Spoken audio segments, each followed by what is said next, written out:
Olha, a partir de agora vamos olhar para frente, vamos olhar o interesse do Estado de São Paulo. Nós temos, primeiro eu queria agradecer a expressiva votação, os mais de 13.400.000 votos que nós tivemos, que nos conduziram à vitória aqui no Estado de São Paulo. Sou muito grato a todos esses eleitores e agora a gente faz um governo para 46 milhões de paulistas. E vamos olhar sempre o interesse do Estado de São Paulo. E observe que para que a gente possa trazer política pública para o Estado, vai ser fundamental o alinhamento e entendimento com o governo federal. São Paulo é o estado mais rico do Brasil, é um estado importante. Eu tenho certeza que São Paulo pode ajudar muito o Brasil e o Brasil também, obviamente, pode ajudar São Paulo. Então, esse entendimento nós vamos buscar. A partir do momento que houver uma convocação para conversa, nós estaremos lá e vamos buscar sempre o melhor para o estado de São Paulo. Trazer o melhor no que diz respeito à habitação. Então, havendo a política pública do governo federal para a habitação, a gente vai buscar se inserir, buscar o melhor na questão da segurança pública, porque eu sempre falei que a efetividade da política de segurança pública depende desse alinhamento com o governo federal, para que haja o compartilhamento de informações, compartilhamento de inteligências, as ações integradas. Isso é fundamental, por exemplo, o combate ao crime organizado no que diz respeito à asfixia financeira das quadrilhas, o combate à lavagem de dinheiro.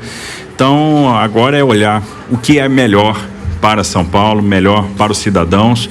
Como eu falei, o governo é para todos. O governo é para os 46 milhões de paulistas e a gente vai buscar sempre fazer o melhor. Então, vamos buscar esse alinhamento, vamos buscar o entendimento e o interesse do Estado de São Paulo junto ao governo federal.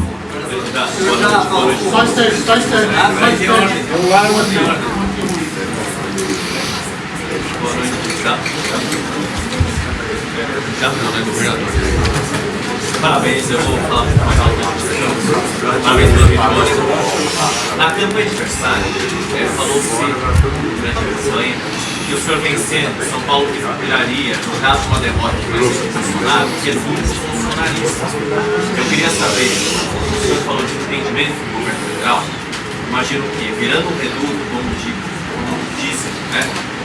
Reduto bolsonarista, isso dificultaria o entendimento do governo federal para ter um governo trabalhando junto com o país. Eu queria saber do senhor se, de fato, o senhor vai incorporar figuras importantes do bolsonarismo aqui em São Paulo, no seu secretariado, e eu queria saber se o senhor falou com o presidente da República qual que é a linha de pensamento do senhor em relação ao resultado das urnas, tanto aqui no Estado como no governo federal. Bom, primeiro, começando pelas urnas, eu entendo que o resultado das urnas é soberano. A gente teve uma eleição dura, uma eleição apertada, uma das mais apertadas de todos os tempos, uma diferença muito pequena. Isso mostra que nós temos campos de pensamento que praticamente dividem o país. Uma linha é mais progressista, uma outra linha é mais conservadora, né? Tem uma linha mais Estado, uma linha mais liberal, e essas linhas se equivalem praticamente numericamente. Então foi isso que as urnas mostraram, mas o resultado das urnas é soberano. E o que eu vou fazer em São Paulo é aquilo que a gente sempre disse na campanha: vamos honrar esses compromissos, montando aqui um secretariado técnico. São Paulo tem muitas demandas, é um estado muito importante, merece toda a nossa consideração, e a melhor forma de você fazer um bom governo é você montar um bom time. Então a gente pretende traduzir o nosso plano, aquilo que a gente defendeu ao longo da campanha, em ações. A gente quer que esses projetos sejam bem-sucedidos, e a nossa ideia é ter um time técnico, um time muito qualificado, à altura da grandeza do Estado de São Paulo, à altura da responsabilidade que nós temos. Então, o que vocês podem esperar da nossa parte é a busca de competências, buscas de perfis extremamente técnicos, capazes da demanda e da responsabilidade que a gestão de São Paulo nos impõe. Já tem algum nome, governador? Algum nome que o senhor possa anunciar agora? Não, eu não vou anunciar nome nenhum agora. Nós vamos primeiro cuidar aí da questão da transição. A equipe que vai iniciar essa atividade da transição em grande medida, a equipe que nos ajudou na elaboração do plano de governo. São perfis técnicos, então a gente vai começar a se debruçar sobre a questão de São Paulo. Vamos ter aí toda a colaboração do governador Rodrigo Garcia na elaboração, nesse trabalho de transição, e a partir daí a gente vai também levantando nomes, perfis que vão poder compor o secretariado, mas com esse compromisso de manter um secretariado muito técnico, capaz de fazer a diferença, alinhado com aquilo que a gente acredita, né? Nós temos um propósito muito firme de melhorar a saúde, de melhorar a educação, de fazer um bom trabalho no que diz respeito à área social, à assistência social e também, ao mesmo tempo, gerar muito emprego. Então a gente quer aumentar a velocidade de geração de emprego, impulsionando a atividade econômica, tornando o estado de São Paulo mais competitivo. Governador, o senhor falou com o presidente Bolsonaro depois do resultado eleitoral e se o senhor falou com o derrotado Fernando Haddad ou recebeu algum telefonema, como foi? Eu não falei com o presidente Bolsonaro, falei com o general Braga Neto. O presidente está tranquilo em Brasília, acompanhou o resultado das eleições e amanhã trabalha normalmente, né? Vai seguir até o final aí do seu mandato, trabalhando, fazendo o melhor pelo Brasil.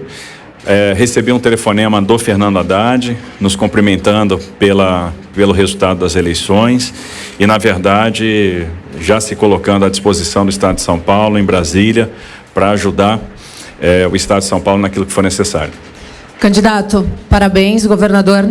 Governador, como é que vai funcionar a sua transição? O senhor já tem um coordenador?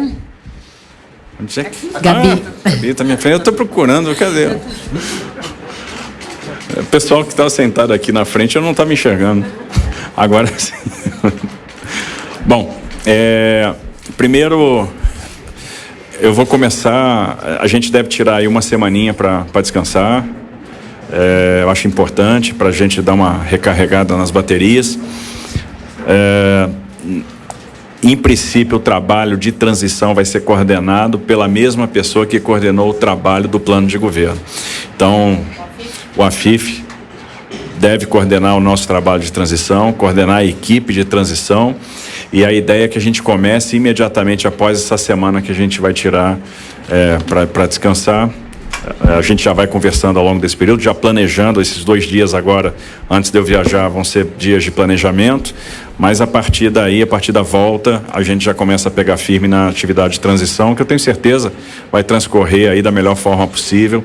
Tenho sentido do governo do Estado de São Paulo atual, do governador Rodrigo, uma abertura enorme para fazer essa transição da melhor forma possível, de uma forma muito transparente, muito cordial, e agradeço já ao governador Rodrigo pela porta que ele tem aberto aí para nós. Governador, parabéns pela vitória. Quais são as primeiras medidas, prioridade, 100 primeiros dias, o que a população pode esperar? A gente vai planejar bem essa questão dos 100 primeiros dias, né? Então, antes de eu colocar marcos, a gente quer deixar isso muito bem planejado para que a gente seja muito assertivo e muito preciso na questão dos primeiros dias. Agora, uma coisa é fato, nós temos que cuidar da questão social. Me preocupa a quantidade de pessoas em situação de rua, então a gente tem que se mover rapidamente para mudar esse quadro. Nós temos aí pessoas que estão na dependência química, então nós temos que abrir as portas de entrada, principalmente para os nossos, aumentando, né, a quantidade de vagas em comunidades terapêuticas, levando essas pessoas para a comunidade terapêutica, abrindo uma porta de saída que é a da recapacitação, da reabilitação profissional. Então, ao mesmo tempo em que você faz a recuperação do dependente químico, você tem que recapacitar essas pessoas. Vamos ver como a gente já impulsiona a retomada de algumas obras que precisam andar, né, como a questão do Rodoanel norte de São Paulo. Temos aí o trem intercidades que a gente quer impulsionar rapidamente, então acho que no campo da infraestrutura são questões importantes. Vamos ver detalhadamente como é que está cada cronograma de obra da expansão do sistema metro ferroviário. Existem algumas medidas no campo econômico, basicamente no campo tributário, que trazem competitividade, que aliviam o produtor e liberam investimento, como devolução de crédito ICMS, a redução do IPVA, o alongamento para pagamento de ICMS, a redução do ICMS para aquisição de bens de capital. Então, aquilo que pode liberar uma quantidade grande de investimento, que no final das contas, o nosso grande desejo é fazer com que a gente possa gerar muitos empregos, né? E desenhar as políticas de transferência de renda, basicamente aquelas que vão estar vinculadas à educação, vinculadas à frequência escolar, para que a gente mantenha aí os alunos em sala de aula. Governador, aqui, parabéns aí pela vitória. Queria saber se o senhor vai manter a promessa de acabar com a obrigatoriedade da vacina no serviço público, vai tirar a câmera dos policiais e vai privatizar a Sabesp. Bom, vamos lá. Essa questão da obrigatoriedade da vacina, gente, para o serviço público, eu realmente pretendo acabar, deixando claro o seguinte: eu confio, no final das contas, na consciência das pessoas, na liberdade. Eu tenho certeza que, conscientizando os servidores públicos, trabalhando muito na questão da conscientização, na questão da publicidade, da importância da vacinação, todos vão se vacinar. Isso ficou claro na vacinação no Covid. Nós tivemos aqui, o estado de São Paulo foi um dos estados de maior adesão do Brasil. Então eu tenho certeza que a gente, levando a vacina onde as pessoas estão, falando da importância da vacinação, mostrando, dando exemplo, dizendo que é importante, fazendo publicidade, eu não vejo, não entendo que vamos ter aí uma quantidade de pessoas que não vai querer se vacinar. Eu acho que todo mundo vai se vacinar, vai entender que aquilo é bom. A questão das câmeras, como eu sempre disse, nós vamos avaliar com a turma de segurança pública. Obviamente, eu sempre tive uma opinião crítica, né, por uma série de razões, eu expus isso ao longo da campanha, né, o porquê eu tinha uma visão crítica com relação às câmeras, mas eu não sou dono da verdade. Muitas pessoas me trazem contra-argumentos, eu vou levar em consideração todos esses, nós vamos discutir com a equipe de segurança para tomar a melhor decisão que traga a percepção de segurança para a sociedade de São Paulo, seja onde for, seja no centro da cidade, seja nas comunidades. A gente quer que a população se sinta segura.